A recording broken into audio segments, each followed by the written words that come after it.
Bonjour à tous, j'espère que vous allez bien, c'est Enti. On se retrouve pour une nouvelle masterclass d'été. On va parler d'anatomie, on va parler des organes. Ok, anatomie des organes. Donc on va bien sûr voir les grandes généralités sur les organes là. J'ai prévu quelques slides par organe, mais bien entendu, je pourrais y passer des heures par organe tellement que c'est intéressant, tellement qu'il y a de choses à dire, tellement qu'on peut parler de physiologie, de physiopathe, de pathologie, de traitement. Bref, il y a tellement de choses à parler. Et donc là, il faut bien sûr voir les grandes généralités, puisque vous êtes en première année. En première année, on ne voit que les bases, la structure de base. Et si vous savez déjà faire ça, c'est déjà plutôt pas mal, d'accord? Donc l'idée est assez simple, c'est qu'on va aller travailler sur 4 appareils. Appareil respiratoire, l'appareil cardiovasculaire, l'appareil digestif, l'appareil urinaire. Bien sûr, il y a d'autres systèmes qui existent, d'autres appareils. Là, j'ai souhaité présenter les 4 principaux qu'il faut connaître tout de suite. C'est plus intéressant d'apprendre ça maintenant, en fait.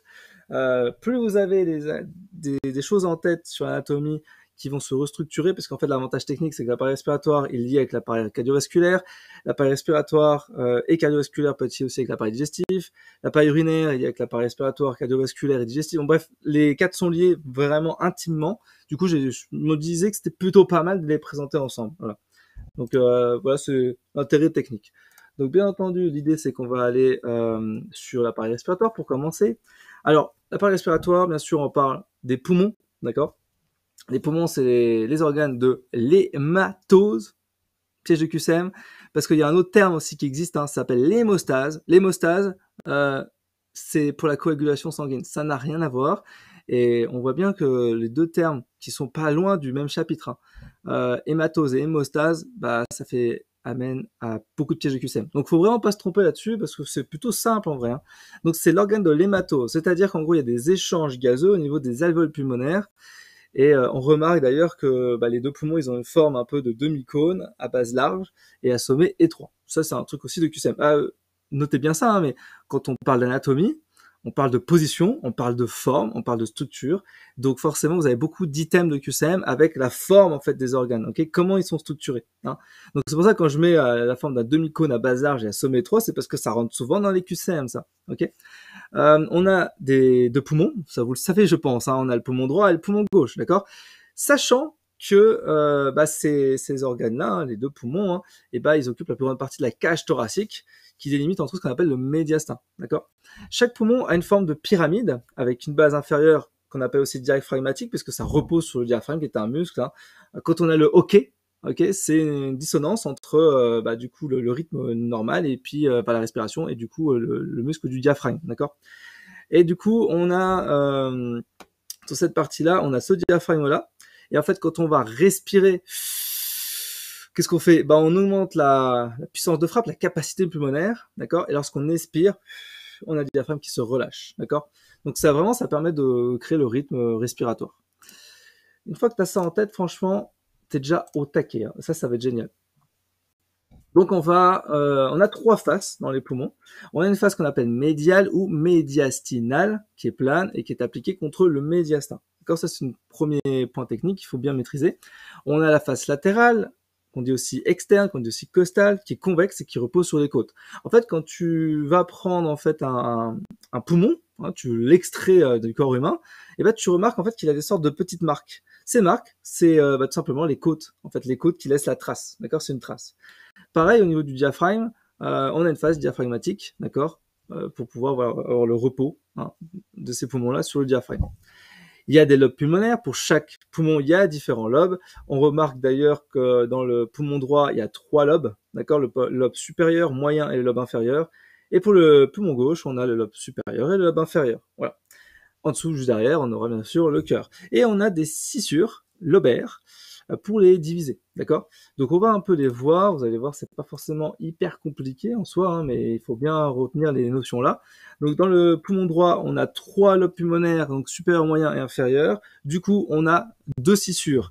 On a la grande scissure, qu'on appelle aussi la scissure oblique, ok, donc oblique, en bas et en avant, et elle descend jusqu'à la phase diaphragmatique. Je vous mets bien sûr en bas et en avant parce que c'est dans les QCM, ça, d'accord? C'est vraiment je mets toujours en avant les points QCM. C'est ça qu'il faut prendre en compte. Et puis on a la petite scissure qu'on appelle aussi la scissure horizontale et qui est comme son nom l'indique, horizontale en soi. Ok. Et on le voit bien d'ailleurs, hein, la manière dont il est bien structuré, hein, tac, tac, tac. Une fois que tu as ça en tête, on a aussi le poumon gauche qui a deux lobes pulmonaires, mais une seule scissure, la lobaire oblique. D'accord, on voit bien qu'elle est oblique d'ailleurs. On voit bien là dans le schéma qu'elle est bien oblique. Elle est bien sûr en bas, en avant, de sorte à ce que le lobe supérieur descend jusqu'au diaphragme. Voilà. Ok, ça, jusque-là, d'un point de vue anatomique, ça va. Je veux dire, c'est pas un truc de fou. Ce qu'il va falloir que tu saches faire, c'est des dessins. Il faut que tu saches absolument dessiner quand tu es en anatomie, hein, quand tu travailles l'anatomie. Donc là, par exemple, c'est un exemple de schéma que j'ai l'habitude de faire, que j'avais fait en première année. Et bah du coup, voilà, faut que tu t'entraînes à faire ce genre de schéma. Alors je te dis pas qu'il faut que tu sois un artiste et que tu saches bien les faire, voilà, mais c'est vrai que déjà que c'est un côté plaisant de dessiner, mais au-delà de ça, c'est que ça permet de structurer dans sa tête un peu tout ce qui se passe. Donc moi j'ai des dizaines et des dizaines de schémas comme ça que j'avais fait pour tous les appareils, tous les systèmes, donc je t'encourage vraiment à le faire. C'est important hein, de dessiner en anatomie. Bien sûr, maintenant il existe des outils numériques, un logiciel pour t'aider aussi. Tu peux le faire, tout à fait. C'est pas impossible. Tu peux même mixer les deux, c'est-à-dire que tu peux prendre un logiciel 3D. Moi, j'utilise Complete Anatomy, par exemple. Hein, voilà, je vous ai déjà fait des vidéos là-dessus. Et ce qu'il faut bien comprendre, c'est que ça m'arrive de faire des screenshots, d'imprimer, puis ensuite de repasser par-dessus avec des calques pour faire des beaux dessins par-dessus. Ensuite, on a l'appareil cardiovasculaire. L'appareil cardiovasculaire, c'est pour la circulation sanguine, tout simplement, d'accord. La circulation sanguine, ça se fait à travers des vaisseaux sanguins. Les vaisseaux sanguins, c'est des systèmes musculaires, ok, et qui, du coup, est creux. Est creux parce qu'il faut bien faire passer le sang, d'accord. C'est un circuit qui est bien entendu fermé parce que si c'est un circuit ouvert, on serait toujours en train de fuir, fuir. Hein, il y aurait toujours des fuites. Donc c'est un circuit qui est bien sûr fermé et ça permet le transport des échanges internes, notamment le dioxygène et les nutriments vers les organes, vers les muscles, d'accord. Voilà. Et bien sûr, ça fait l'inverse aussi.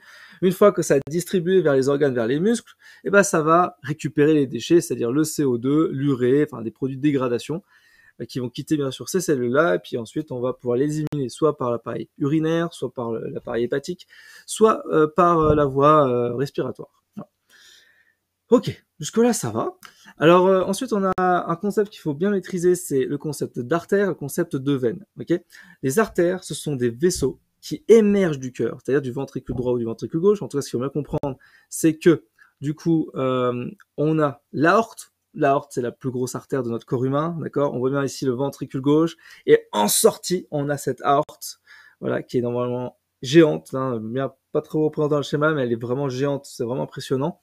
Et si tu te coupes à un moment donné à cet endroit-là au niveau de l'artère, t'es mort en 2 secondes. Hein, okay, en quelques minutes, tu te vides de ton sang. C'est très rapide. Étant donné qu'on a 5 à 6 litres de sang dans notre corps humain et que le débit est environ de 5 à 6 par minute, t'as bien compris qu'en une minute, tu te vidais de tout ton sang. Voilà. Ensuite, on a les veines. Les veines, c'est des vaisseaux qui ramènent le sang vers le cœur, donc notamment les l'atrium, d'accord, gauche et droit, quelle que soit la nature du sang qui transporte d'ailleurs. Et bien sûr, ce qu'il faut bien comprendre, c'est on a une idée simple, c'est que du coup, forcément, au niveau des artères, on a du sang qui est riche en oxygène, en nutriments. Ça va aller dans les organes ensuite. Et puis ensuite, ça va revenir dans les veines. Là, on a du sang qui est désoxygéné, d'accord, qui est pas terrible, qui est pour ça qu'on a une couleur rouge et une couleur bleue, d'accord. Cette couleur, c'est lié à l'hémoglobine, c'est lié au fer qui est présent, le fer qui soit oxydé ou pas. C'est vraiment lié à ça. Et il y a par contre une particularité, ce sont les artères pulmonaires. Les artères pulmonaires, c'est l'inverse technique, parce que ça ramène du coup le sang désoxygéné vers les poumons. Donc l'artère pulmonaire présente bien du sang désoxygéné. C'est la seule exception qu'on a dans notre corps humain, d'accord. Donc à bien maîtriser ça, faut pas se faire avoir dans les QCM. Alors une fois que tu as ça en tête, faut bien comprendre, il y a 2 systèmes de circulation. On a la petite circulation branchée sur les poumons, d'accord, qui a la fonction d'hématose, donc pour faire les échanges gazeux entre l'air, le sang avec les alvéoles. Et on a la circulation sanguine, artérielle, de l'ensemble du corps, qui ramène le sang oxygéné du poumon par les 4 veines pulmonaires. Les 4 veines pulmonaires, d'accord. Et ensuite, c'est propulsé au niveau du ventricule gauche, tac. Après, on a cette fameuse valve aortique, et bim, ça va dans l'aorte, et donc du coup, là, ça distribue. Alors, on a une certaine puissance, là, hein, c'est très violent. Ok, jusque-là, ça va encore, hein, c'est pas forcément le truc le plus compliqué. Hein. Vu qu'on voit des généralités, normalement, ça va. Alors, pareil, je vais peut-être ouais. Je vous ai rajouté de plusieurs schémas. Donc, ça, c'est les schémas que moi je faisais en première année. Je vous encourage à vraiment faire ça. C'est-à-dire qu'en gros, j'avais pris l'appareil au niveau des artères, puis l'appareil au niveau des veines. Et du coup, l'intérêt technique, c'est de prendre un petit bonhomme tout vierge et s'amuser à dessiner en fait toutes les artères possibles et inimaginables en 5 minutes. Voilà, de telle manière à ce que tu vois si tu retiens les cours. Donc du coup, tu fais ça pour les artères, tu fais ça pour les veines, et comme ça, tu as tout compris en fait, tu as tout compris. Et il faut faire la même chose, faut faire la même chose avec le cœur. Hein, le cœur qui est là. Alors, bien sûr, le cœur là. Vous voyez le cœur à gauche, c'est le cœur que j'ai fièrement attaché sur le mur. Hein, c'est un ouais, c'est un des premiers dessins que j'ai dû faire. J'étais bien inspiré, je trouve, et du coup, bah, moi, je l'ai trouvé plutôt beau. Je sais pas si vous pensez qu'il est beau dans le chat, n'hésitez pas à me le dire. Mais moi, je trouvais qu'il était plutôt pas mal, en tout cas en première année, avec pas de maturité dans les dessins d'anatomie. Bah, je trouve que c'était plutôt pas mal. Du coup, bah, j'ai dit tiens, bah ça c'est un beau dessin, je vais le garder en souvenir et je l'ai accroché. Voilà. Et du coup, il y en a comme ça des dizaines. Hein. J'en ai fait plein, plein, plein. J'adore dessiner les cours d'anatomie. Si un jour que j'ai un peu le temps, je m'amuserai à faire ça sur Instagram et tout. Pour l'instant, j'ai vraiment pas le temps, mais ouais, c'est vraiment quelque chose de très, très intéressant à faire. Et du coup, ce qu'il faut faire en fait, c'est bien sûr dessiner, mais avoir un code couleur. Et vous remarquez bien que j'ai souhaité faire un peu comme dans Grey's Anatomy, dans le Grey's Anatomy, le livre, hein, pas la série, en fait, faire des codes couleurs. Des codes couleurs qui vont bien sûr être adaptés à la réalité. C'est-à-dire que, vous voyez, ce qui est les veines caves supérieures et inférieures sont en bleu, ce qui dans la réalité est à peu près le cas. L'artère pulmonaire est en violet, puisque elle a cette couleur un peu violette, d'accord? Puisque c'est caractéristique d'une artère, mais c'est du sang désoxygéné. Donc, c'est violet. Et l'aorte est en rouge, parce que forcément, c'est rouge, c'est très puissant en oxygène. Et le cœur, le cœur, il y a des parties, en fait, qui sont euh, plus artérielle que d'autres. Et puis on a la partie graisseuse, c'est pour ça qu'on a du jaune en fait. Donc voilà, il faut bien comprendre que quand on fait des dessins, il faut aussi avoir une harmonie dans tout ça. Voilà, c'est pas forcément si simple, je l'accorde. Hop, je t'interromps 30 secondes. Si tu apprécies cette vidéo, cette masterclass, n'hésite pas bien sûr à la liker, ça m'aide énormément pour le référencement. Si tu apprécies mes contenus sur YouTube, n'hésite pas à t'abonner sur la chaîne YouTube, c'est le bouton rouge, t'appuies dessus, c'est gratuit, ça coûte rien et ça m'aide énormément. Et puis moi aussi en place la petite cloche de notification pour ne pas louper les prochaines vidéos. Il y a plus de 350 vidéos cours et méthodes sur cette chaîne YouTube, donc cette chaîne YouTube est dédiée pour toi si tu prépares ton concours PASSAS et faire de toi l'élite. Si bien sûr tu veux aller un petit peu plus loin, j'ai créé pour toi la plateforme Elite pour une mise en relation avec les autres étudiants ainsi que plein de contenus dédiés pour toi PASSLAS, notamment les masterclass complètes avec les replays, c'est-à-dire la partie cours, la partie QCM, la partie FAQ, ainsi que les slides complets de ce que tu vois sur la partie cours sur YouTube, ainsi que des QCM supplémentaires sur Flash. Tout ça, c'est fait pour te faire progresser et il y a des coachs aussi qui sont là pour t'aider. On a énormément de fonctionnalités sur la plateforme, on a la communauté, on a les consultations, on a les lives, les bulles virtuelles, les programmes à petit prix, le coaching sur mesure, bref, je te laisse regarder. Le pass est actuellement à 47 € au lieu de 97 €. Le code promo, c'est PASS 2023, c'est valable jusqu'au 3 septembre 2023. N'hésite pas à réserver ta place et rejoindre des centaines d'étudiants à mes masterclass en direct. Voilà, je te laisse avec la suite de la masterclass. Je dis à très vite. Ciao, ciao, ciao, ciao. Donc maintenant qu'on a vu l'appareil cardiovasculaire, on va aller sur l'appareil digestif. Alors l'appareil digestif, il est composé quand même d'un certain nombre de choses. Donc on a la bouche, qui est limitée par le cou, d'accord, et qui a bien sûr une action mécanique. Cette bouche a une action mécanique, mais pas que. Hein. On a une action aussi enzymatique avec les sucres salivaires, d'accord. Les sucres, hein, pas les sucres, les sucres. Hein. Ok, donc c'est des petites enzymes qui vont commencer à bien sûr digérer une partie des aliments. Quand on prend l'amidon par exemple, hein, l'amidon qui a un enchaînement de glucides, et bah du coup, on va pouvoir déjà commencer un petit peu à casser cette structure-là, rien qu'avec la bouche. Bien sûr, c'est sûr qu'on va pas pouvoir digérer à 100% l'amidon avec la bouche. Hein. Ensuite, on a le pharynx. Le pharynx, c'est la base du cou qui est limitée par l'œsophage en bas, et c'est un voie de passage. Un voie de passage, d'accord. À bien comprendre un truc, c'est que on a aussi le larynx, d'accord. On a le pharynx et on a le larynx. Le larynx, c'est l'organe de la phonation, d'accord, qui est t'as un voie de passage pour l'appareil respiratoire, mais qui ne fait pas partie strictement de l'appareil respiratoire. Et on a le pharynx, qui est la base du cou, qui est limité par l'œsophage, et qui est un voie de passage, et qui fait partie de l'appareil digestif, parce qu'on prend tout en considération, du haut vers le bas, d'accord. Tu vois, quand j'ai fait le dessin, là, à droite, j'ai vraiment mis du haut vers le bas, vraiment tous les éléments. On a l'œsophage qui est terminé par le cardia. Le cardia, c'est une petite membrane qu'on va retrouver au niveau de l'estomac et qui permet d'éviter en fait le reflux gastro-œsophagien. Donc quand par exemple tu prends un ananas ou un truc très acide et que du coup t'as un peu mal au ventre et que tu dors et puis que le lendemain matin tu te sens pas bien, et ben en fait c'est parce que le cardia il a laissé passer un petit peu de liquide, ça a un peu irrité l'œsophage. Voilà. Donc ça arrive très souvent. Et on prend quoi? On prend du Gaviscon notamment. L'idée c'est d'avoir en fait un petit pansement à mettre au-dessus du liquide qui est présent dans l'estomac pour éviter les brûlures. Voilà. Et on a l'estomac alors bien sûr l'estomac, je pourrais en parler des heures, pareil, il y a tellement de choses à dire.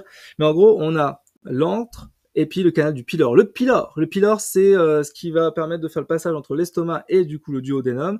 Le pylore, il a une pathologie qui arrive très régulièrement, c'est avec Helicobacter pylori, qui est une bactérie et qui peut créer des ulcères, d'accord? Ulcère, c'est quoi? C'est quand tu as une petite lacération au niveau de l'estomac, ça va commencer à s'ébriéter à cause de voilà à la fois des acides et à la fois de la bactérie, et du coup ça peut commencer à provoquer des petites mini hémorragies. Puis après ça peut faire des perforations, et là c'est une hémorragie interne, c'est très grave. Une fois que tu as compris ça, tu vois à quel point c'est passionnant l'anatomie. L'intestin grêle, donc on a 3 parties et qui a un rôle important d'absorption. Alors, je dis pas que dans l'estomac on peut pas faire d'absorption. Bien sûr, l'estomac on peut commencer à faire une petite partie d'absorption, mais c'est un certain type de molécules, d'accord? Pour l'intestin grêle, c'est vraiment la grande partie d'absorption, puisque dans le duodénum, le jéjunum et l'iléon, on va avoir les bordures en brosse, les entérocytes qui ont vraiment une forme particulière pour permettre l'absorption au maximum. Donc le duodénum, c'est une partie qui est très importante, on pourrait le décrire pendant des heures aussi, mais le duodénum, ce qu'il faut bien comprendre, en fait, c'est que c'est à cet endroit-là qu'on va pouvoir avoir les sucs pancréatiques qui vont se déverser, donc du pancréas vers le duodénum. Également, au niveau de la vésicule biliaire, c'est-à-dire qu'on a le foie qui sécrète des enzymes, qui va aller dans la vésicule biliaire, qui ensuite est un lieu de petit stockage, jusqu'à ce qu'on puisse faire la digestion de cette partie-là, et hop, ça va également dans le duodénum. Voilà. Ensuite, on a le jéjunum, voilà, qui est présenté ici. Et puis on a l'iléon, qui voilà, en fait, tout ça, c'est l'intestin grêle en soi. Hein. Ok, duodénum, jéjunum, iléon. Ok. Une fois qu'on a passé cet endroit-là, on a une petite ampoule par ici, l'appendice, un truc que vous connaissez peut-être. Hein, quand on a aidez-moi, c'est quoi quand on a mal au ventre? Une appendicite. Voilà, appendicite. Ok, donc on a un petit appendicite. Ça, c'est donc un reliquat qui apparemment aurait un petit rôle, voilà, dans l'évolution. Donc du coup, voilà, on peut l'enlever et on peut survivre tout à fait, c'est pas un problème, d'accord? Et du coup, on a ensuite le côlon ascendant, le côlon transverse, le côlon descendant et le sigmoïde. Voilà. Puis ensuite, on terminera bien sûr par l'anus. Donc dans le gros intestin, on va retrouver le côlon ascendant, le côlon transverse, le côlon descendant et le côlon sigmoïde. À savoir que le gros intestin, c'est une action pure de dégradation, d'accord? C'est-à-dire que là, on n'est plus sur l'absorption des nutriments, ça a été fait dans l'intestin. Là, c'est uniquement pour dégrader les éléments qu'on ne peut pas digérer et du coup, pour former les selles. Alors, c'est à cet endroit-là et également au niveau du gros intestin qu'il va y avoir une grande partie de réabsorption de l'eau parce que forcément, vos selles sont dures en général parce qu'il y a une grande réabsorption de l'eau. Voilà, ok. Si c'est liquide, c'est que ça n'a pas bien réabsorbé, d'accord. Et ça se finit par le rectum avec bien sûr l'anus pour rejeter les selles. Voilà. Et on a les glandes annexes qui sont également très utiles dans l'appareil digestif. Donc on a le foie avec la vésicule biliaire. Le foie, c'est un organe épurateur et c'est un organe du métabolisme. Concrètement, tu as une molécule d'intérêt pharmacologique. Elle va passer dans ton sang, elle va passer dans le foie, elle va se métaboliser, ça va faire des métabolites actifs ou inactifs d'ailleurs. Et puis ensuite, ça va passer par la vésicule biliaire, qui est une petite voie de stockage. On a les selles biliaires, Alors, il y a un truc qu'il faut bien comprendre, je vous le dis comme ça au moins vous allez le retenir, puis c'est plutôt sympa à retenir quand même. On a l'hémoglobine. Prenez l'exemple de l'hémoglobine, ça fonctionne très bien. L'hémoglobine, c'est dans le sang, c'est tout rouge. C'est tout rouge l'hémoglobine, d'accord? Une fois que c'est un petit peu dégradé par le foie, par la bile, ça fait la bilirubine. C'est pour ça qu'on a bilirubine, qui est un composé qui est jaune, qu'on voit souvent chez les nourrissons, qu'on la jaunisse quand ils naissent. Ils sont tout jaunes, ok, on parle tout jaune dans le sens les yeux sont jaunes. Et du coup, on les met sous lampe UV pour pouvoir diminuer la quantité de bilirubine dans le sang. Et en fait, cette bilirubine, elle va se déverser dans le duodénum et elle va se transformer en ce qu'on appelle des dérivés comme de type stercobiline, qui va donner cette couleur un peu vert, puis ensuite on va continuer à dégrader comme ça pour avoir une couleur plutôt brune. Tout ça, ça vient de l'hémoglobine, et ensuite, hop, ça fait startobine. Tout ça, c'est grâce aux sels biliaires. Ensuite, on a le pancréas. Le pancréas qui a bien sûr un rôle très important dans la régulation de la glycémie avec l'insuline, hormone hypoglycémiante, le glucagon, hormone hyperglycémiante. On a d'autres hormones bien sûr qui sont sécrétées à l'intérieur. Et bien sûr, on a des enzymes, les enzymes pancréatiques, qui vont permettre justement de diviser les aliments en plusieurs morceaux, en glucose, qui est assimilable par l'organisme. Hein, les molécules de glucides, on a déjà vu ça dans la masterclass la dernière fois, je te le mets là, ici, il faut que tu regardes la masterclass sur les glucides. Pour bien sûr digérer l'amidon, tout ça, il faut le couper en morceaux, en petits morceaux de glucides, glucose en gros, assimilable par l'organisme, okay, par l'intestin. Et on a les glandes salivaires, bien sûr, au niveau ici, au niveau de la bouche. Et puis là, ça permet de commencer la dégradation des aliments. À savoir un truc, c'est que dans les QCM, là, il faut pas se faire avoir. Ça va bien sûr dépendre de vos profs. Donc je vous conseillerais de bien vérifier ce que vos profs vous disent. Mais les glandes annexes ne font pas partie strictement de l'appareil digestif. Ce sont des glandes annexes. C'est-à-dire qu'en gros, ils sont là pour supporter, pour aider l'appareil digestif. Mais ça ne fait pas partie strictement de l'appareil digestif. Donc ça peut être un piège de QCM majeur. C'est bien sûr dépendant du prof, s'il a envie de raconter ça ou pas. Je vous mets aussi des trois schémas là que j'avais fait. Donc j'avais fait l'appareil digestif, notamment avec l'estomac. Je trouve que l'estomac, c'est un beau schéma, je trouve, c'est plutôt pas mal. On a beaucoup de choses hein, dans l'estomac, il y a beaucoup de choses à apprendre. Hein. Et puis on a bien sûr le pancréas avec le duodénum. Je trouvais qu'il est trop bien ce schéma là aussi. Je vous l'ai mis histoire que vous regardez un peu comment je fais mes schémas. Voilà. Je sais pas ce que vous en pensez, dites-le moi. Hein. Mais c'est pas trop mal encore, ça va. J'étais plutôt cohérent là, à l'époque. Voilà. Donc ça, c'est l'appareil digestif. Nous allons voir maintenant l'appareil urinaire. L'appareil urinaire, alors moi, ça fait partie d'un de mes organes les plus intéressants. Enfin, je trouve presque l'organe préféré pour moi. Mais je sais pas, j'hésite encore avec d'autres organes. D'ailleurs, dites-moi dans le chat quels sont les organes, enfin l'organe que vous préférez. D'accord, dites-moi dans le chat l'organe que vous préférez. Bien sûr, il y a pas, il y en a, j'ai pas tout présenté. Hein. Il y a aussi on peut prendre le cerveau, hein, ou le cœur ou plein de trucs. Hein. Voilà. Le cœur, majoritairement le cœur. Ok. Le cœur et non, en général c'est le cerveau et cœur. Ouais, c'est vrai que c'est deux organes qui sont vraiment très intéressants. Et c'est vrai que mon cœur bat entre plusieurs organes. Voilà. C'est difficile de faire un choix. Donc quand un jour vous devrez faire votre spécialité à l'internat pour la médecine, et ça deviendra difficile il va falloir faire un choix parce qu'il va falloir, on peut pas se différencier. Alors, sauf si vous faites médecin généraliste, pour le coup. Mais si vous êtes spécialiste, il faut choisir, quoi. Il faut faire un choix. Voilà. Alors, l'appareil urinaire, il est responsable, bien sûr, du maintien à l'équilibre hydroélectrique. Hydro pour l'eau, électrique pour les ions comme le sodium, le chlore, le potassium, etc. Et bien sûr, ça va permettre d'éliminer les déchets. Alors, on a, dans cet appareil urinaire, on a le rein, d'accord? Donc, bien sûr, on a deux reins. Ok? On a deux reins. Okay. Il y en a un qui est un petit peu plus haut que l'autre d'ailleurs. Hein. J'ai une petite question pour vous dans le chat et pour ceux qui regarderont en replay, vous allez quand même trouver ça ouf. Mais j'ai juste une question pour vous. Vous allez me dire si vous savez ou pas la réponse que je vais vous donner. Est-ce que vous savez comment on fait une greffe rénale? Est-ce qu'on enlève un rein et on remplace par un autre rein? Est-ce que vous savez comment on fait? Est-ce que c'est à votre avis, est-ce que vous pensez que c'est comme ça qu'on fait? Est-ce qu'on enlève un rein malade et on remet un rein sain? Comment ça se passe? Vous avez une idée ou pas?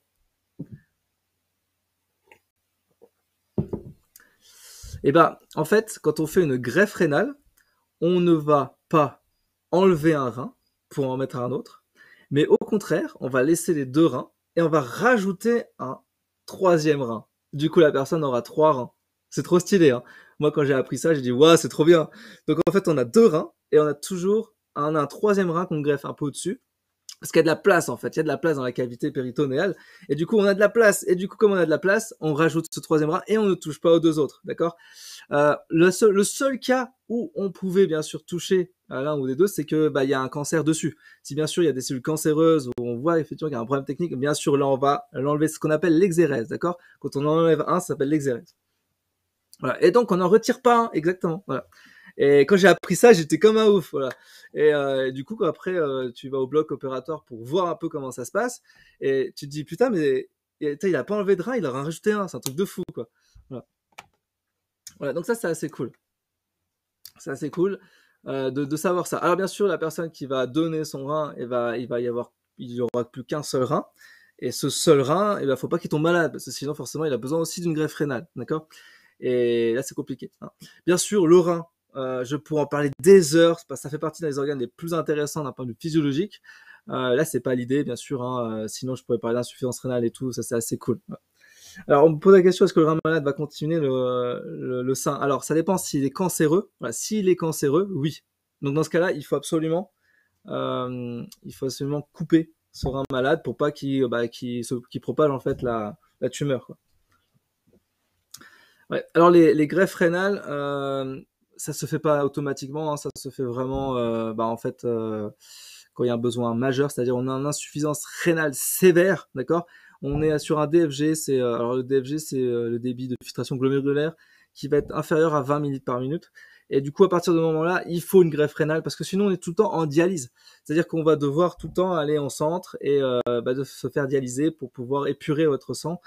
Et c'est hyper contraignant, c'est hyper fatigant. Pour avoir vu pas mal de patients calés du coup dans les centres pour pouvoir faire le dialyse.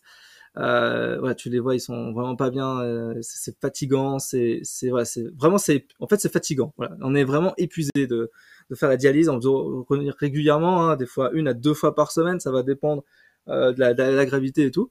Et ils sont tout le temps du coup en attente d'un rein sain pour pouvoir se faire greffer. Ce qui est pas facile, pas facile. Franchement, il y a très peu de greffes qui sont réalisées par an au final, hein, rénales, par rapport à la quantité qui pourrait être réalisée en réalité. Et c'est vrai que c'est hyper compliqué, quoi. Voilà. Et oui, bien sûr, on peut faire effectivement la dialyse à domicile. Tout à fait. On peut être tout à fait équipé, les infirmières qui viennent et qui font ça régulièrement. Voilà. Tout à fait, tu as raison. Donc on revient sur le rein, d'un point de vue physiologique. Donc le rein, c'est un tube urinaire, d'accord. Donc en fait, on a une sorte, en fait, ça ressemble à un haricot. Voilà, ça ressemble à un haricot.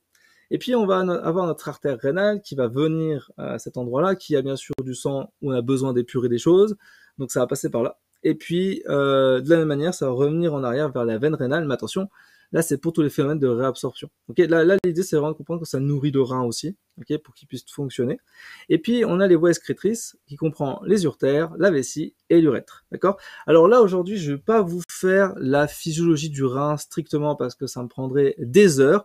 Je vais juste vous expliquer 2-3 trucs qu'il faut connaître. L'unité structurale du rein, ça s'appelle le néphron. Je sais pas si on a ici dans le schéma, si on a des néphrons, mais il n'y a pas de représentation. J'ai fait des vidéos de toute façon sur YouTube là-dessus à ce sujet-là, mais concrètement, voilà, comprenez que les néphrons c'est une unité structurale avec le tube collecteur. Le néphron, c'est quoi? C'est un système qui, par phénomène de pression, en fait, va permettre de faire des réabsorptions, des absorptions. Donc, ça fait vraiment les deux, hein, et de la sécrétion aussi. Donc ça va éliminer de l'eau, ça va éliminer du sodium, mais ça va aussi réabsorber la même chose, hein, en fonction des endroits où on est dans le néphron. C'est pour ça que c'est tellement compliqué, je préfère pas décrire ça. Voilà. Alors, en tout cas, il faut bien comprendre ça. Et on a la vessie, bien sûr, où on a le stockage des urines, et on a l'urètre. Ne pas confondre aussi les uretères et l'urètre, d'accord? Les uretères, c'est bien entendu le passage en fait entre le rein et la vessie. Et l'urètre, c'est la voie finale, avec bien sûr l'urètre chez l'homme est plus grand que chez la femme. Voilà. C'est pour ça que les femmes ont plutôt sujet à des petites infections urinaires. Voilà. C'est intéressant tout ça, hein. Alors, ce qu'il faut bien comprendre, et je vous ai mis ça en priorité, c'est les fonctions rénales. Si vous comprenez les fonctions rénales, vous avez déjà tout compris sur le rein, d'accord? Donc il y a 3 grandes fonctions, ça assure la filtration du plasma sanguin en urine. Donc en fait, c'est quoi l'urine? C'est en fait c'est de l'urée. OK, l'urée c'est un produit de dégradation de diverses molécules, non l'hémoglobine notamment. Ça va se transformer en urée, voilà, puis ça permet de passer par là. Et c'est pour ça que l'urine est jaune, parce qu'elle est dégradée, et l'urée a vraiment une consonance jaune. Ça régule l'homéostasie hydroélectrolytique, c'est-à-dire en gros, si tu es déshydraté, du coup le rein va compenser pour essayer d'éviter que tu fasses pipi, quoi, pour éviter d'uriner, pour que tu puisses stocker un maximum d'urine. Donc non, c'est assez logique que tu vas dans le désert, t'as pas d'eau, ton rein il réagit en disant là je vais pas uriner, je vais stopper totalement la filtration pour réabsorber un maximum d'eau. Voilà, il est très logique, hein. Il peut faire la même chose avec le sodium, avec le potassium, le chlore et plein d'autres ions. Voilà. Et bien sûr, il y a un truc que j'ai pas forcément dit, mais je vais le dire comme ça tout de suite. L'homéostasie hydroélectrique, il y en a un autre aussi qui est important à connaître. C'est HCO3-, c'est l'ion hydrogénocarbonate qui régule, bien entendu, le pH sanguin, qui est à 7,38 à 7,42. Si on est en dessous, on est en acidose. Si on est au-dessus, on est en alcalose. Ce sont des pathologies. J'ai déjà fait ça sur YouTube. J'ai fait une playlist là-dessus. Si tu veux regarder là-dessus, c'est super intéressant. Voilà, on aura l'occasion d'en parler un petit peu plus en détail un petit peu plus tard. Et bien sûr, ça assure la fonction endocrine, c'est-à-dire la sécrétion d'EPO, l'érythropoïétine. L'EPO, ça stimule l'érythropoïèse, c'est-à-dire, en gros, c'est ce qui a fabriqué les globules rouges. Et donc, ça se fait au niveau de la moelle osseuse, d'accord? Donc, comment on fait pour stimuler la sécrétion de l'érythropoïétine? C'est très simple. Tu vas en altitude avant de faire une course de cycliste. C'est pour ça qu'en général, les cyclistes, qu'est-ce qu'ils font? Ils vont tout le temps, 2-3 jours avant, en hauteur. Ils vont faire une petite course voilà, en très grande hauteur, au-dessus de 1000 mètres d'altitude. Ça va booster en fait la sécrétion d'EPO. Et puis 2-3 jours plus tard, ils vont pouvoir faire leur course et ils vont être vraiment au taquet. Ils vont avoir beaucoup d'oxygène. Parce que l'avantage technique, c'est que l'EPO, ça permet de stimuler l'érythropoïèse, donc ça veut dire que ça va stimuler la sécrétion, la formation en tout cas de globules rouges, et donc du coup plus d'oxygène dans le sang, et du coup t'es plus rapide, t'es plus performant. Voilà. Donc en gros, c'est un système de dopage qui est naturel. D'accord? On a une grosse formation d'EPO. Attention à pas confondre avec l'EPO qui est bien sûr un dopeur, une molécule dopante, hein, je sais pas comment on dit, qu'on utilise, qu'on a utilisé fréquemment, notamment Armstrong, hein, qui avait utilisé ça pour se doper et du coup remporter toutes les courses. Voilà. On a aussi la rénine. La rénine qui participe à la régulation de la pression artérielle. Donc cette rénine, elle est un peu centrale, hein, effectivement, dans la régulation. Pareil, j'aurai l'occasion de faire un cours spécifique sur la pression sanguine. On a aussi les prostaglandines, donc c'est pareil, c'est dans le même concept, hein, c'est le système rénine, angiotensin, aldostérone, pour réguler un peu la pression artérielle, mais aussi tous les hormones qui vont bien avec, d'accord? Vous voyez à quel point c'est quand même relativement complexe, hein, tout ça. Et bien entendu, dans l'idée, c'est que tu comprennes un peu les différences entre l'homme et la femme. Donc je t'ai mis deux fiches qu'on retrouve en fait dans les planches anatomiques. Si vous intéresse, je vous mettrai le lien en fait de où est-ce que vous pouvez procurer des planches anatomiques. Ça coûte super cher les planches là. Moi j'ai un partenariat avec qui permet d'avoir des planches totalement gratuites pour les étudiants qui prennent les programmes PASSLAS. Voilà. Et du coup en fait on a notre rein, on a l'urtère, on a notre vessie, voilà. Et puis ensuite on a l'urètre, voilà, avec bien sûr le pénis. Voilà. Et puis on remarque bien à droite au niveau de la femme le rein, l'urtère, et puis on remarque qu'on a cette vessie, et puis on a l'urètre chez la femme. Et on remarque bien que là, pour le coup, il est plus petit chez la femme que chez l'homme. Le sujet infection bactérienne. Voilà. Ok. Et c'est déjà pas mal. Franchement, c'est déjà pas mal pour voir les grandes généralités de l'anatomie des organes. Comme j'ai dit, moi, c'est tellement passionnant, je peux en parler des heures. Je vais essayer de m'arrêter là pour que ça soit trop difficile.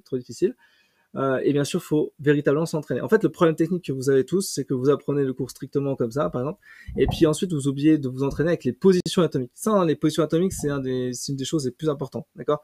À chaque fois, revenez au premier chapitre que j'ai déjà fait sur YouTube aussi, et puis dans une dernière masterclass, je vous le mets là. Les positions atomiques, ça se fait pour tous les organes, d'accord? Voilà. Ah, vous voyez du lourd, ça, hein? Est-ce que vous avez des questions? Si vous avez des questions, n'hésitez pas à me le dire en commentaire et sur le chat, là, tout de suite.